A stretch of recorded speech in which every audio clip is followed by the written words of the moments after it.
gente recebeu até o momento 162 denúncias no estado, a maioria em Porto Alegre, na área de abrangência, então, da Procuradoria Regional. Além da sede da Procuradoria, nós temos outras 8 procuradorias no interior do estado.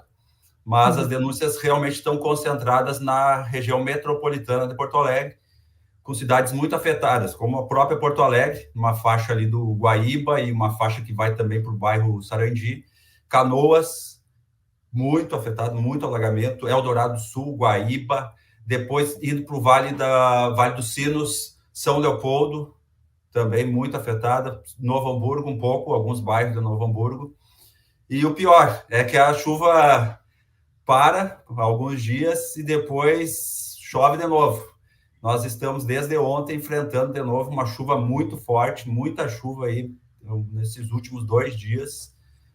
Então, quando a gente pensa que vai dar um alívio, que a gente vai voltar a uma situação, começar a retomar as atividades, a gente é novamente carregado com a chuva. Esse tema, o abuso diretivo do poder do empregador, é o mais denunciado aqui na Procuradoria.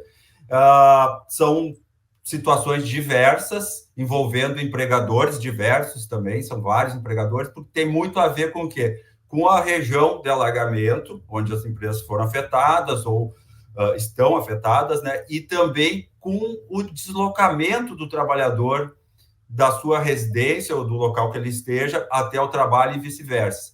O abuso diretivo do empregador tem a ver com a coação para que ele retorne a trabalhar num local que está em risco, a coação de demissão.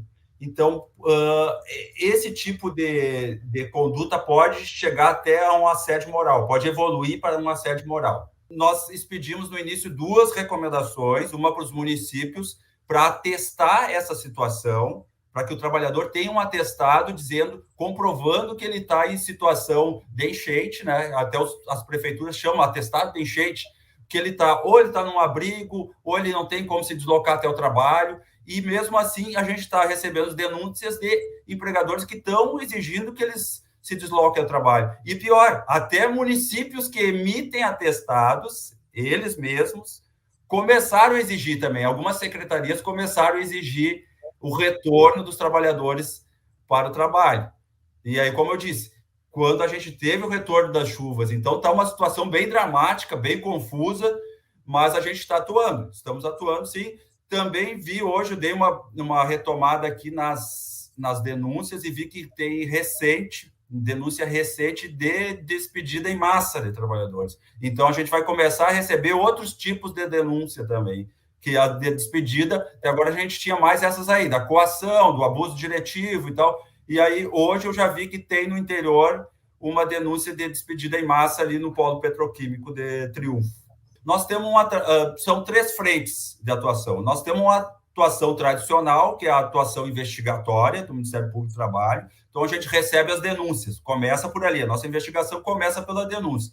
Recebemos a denúncia, é feita a apuração, toda a investigação, e a partir dali, o que o membro do Ministério Público vai fazer? Ele vai compelir o infrator, no caso aqui o empregador, a regularizar sua conduta. Pode ser uma regularização voluntária, pode ser que ele regularize num termo de ajustamento de conduta ou até em ações judiciais, ação civil pública. Essa é a primeira frente e a tradicional forma de atuação do Ministério Público. A segunda seria em mediações. Nós temos um núcleo específico de mediação, então a gente chama as partes, a gente funciona como aproxima as partes para encontrar uma solução consensual que agrade as duas partes. E a nossa terceira atuação é essa do grupo de trabalho que foi instituído especialmente para a calamidade pública. Então, aqui o que a gente está fazendo? A gente está trabalhando mais na articulação, em recomendações para sindicatos, empresas, municípios, para tentar também encontrar soluções nesse momento dramático, trágico. Então, com diálogo, com reuniões, com recomendações. A primeira, como disse, é aquela dos municípios. A segunda, ela está embasada na legislação. Então, tem uma lei que foi a conversão de uma medida provisória lá da pandemia ainda, a Lei 14.437, que trata dessas medidas alternativas, medidas trabalhistas alternativas em momento de calamidade pública. Por isso que também na nossa recomendação a gente colocou como orientação que as empresas aceitem, então, acatem o atestado dos municípios para abonar as faltas ou então para incluir os trabalhadores nessas medidas alternativas previstas no artigo 2º da lei. Certo. Bom, primeiro, a questão ali do trabalhador ser chamado para realizar o trabalho de limpeza na retomada de uma empresa. Isso a gente debateu, foi discutido no nosso grupo de trabalho. No momento da retomada, primeiro tem que se definir se aquele é o momento certo, né? Não podemos permitir que o trabalhador vá trabalhar com a água no pescoço lá, aí não. Mas baixou a água, tá com lama, tá com sujeira, chegou a hora de retomar o trabalho, podemos limpar, vamos abrir a loja. A gente entende que pode.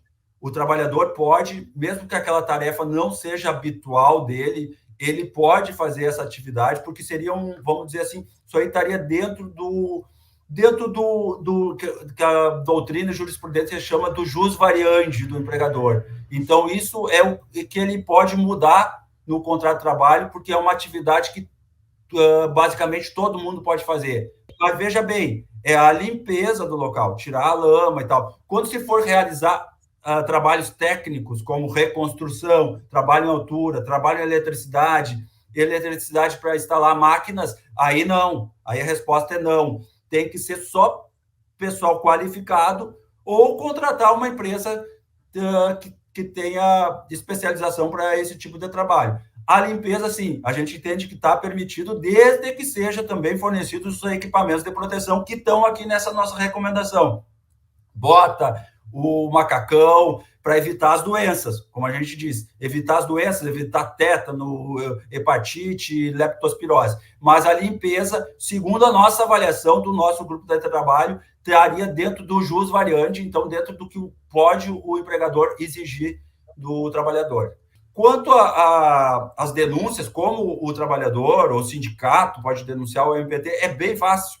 A gente tem o site prt4.mpt.gov.br, ali pode fazer as denúncias num formulário, tem telefones, tem plantão, tudo ali, ou até por telefone mesmo, a gente tem servidor que recebe a denúncia e mais os plantões. É essa página aí, exatamente. Só o que tem que ficar bem claro, e a gente deixou isso nas nossas recomendações, é que uma empresa não pode usar esse momento de calamidade pública, de força maior, para despedir empregados e se valer daquelas normas lá da CLT 501 a 504, artigo 501 a 504 da CLT, para pagar só metade dos direitos dos trabalhadores nas rescisões. Isso aí a gente deixou bem claro, e nós não vamos admitir ilegalidades e nem injustiças.